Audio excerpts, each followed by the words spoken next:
Wanda ya kona rumbunsa shi yasa inda toka take tsada. Babu wanda zai yi kirari ya burmama kansa wuka. Kuskure ɗaya za mu yi, mu mai da alƙaluman ci gaban mu baya. Kara gajen hakuri ya sa mu riga lalata kayanmu.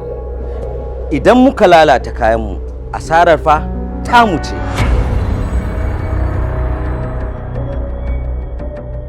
Kada tsirarun mutane waɗanda ba sa son ci gabanmu su ga bayanmu. Ta hanyar gwara kawunanmu da juna ta inda ba za mu ga kyawawan aikin wannan gwamnatin ba. Wasu lokuta gajen haƙuri ke sa mu yi aikin da na sani. Mu farga, kar mu bar ya jiga amfani da mu. Muradinmu na samun sabuwar jihar Adamawa ya kasance a killace.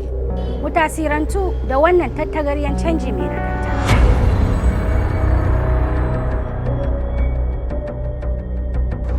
Sunana Abdallah Imsali, Adamawa ita ce gatanmu.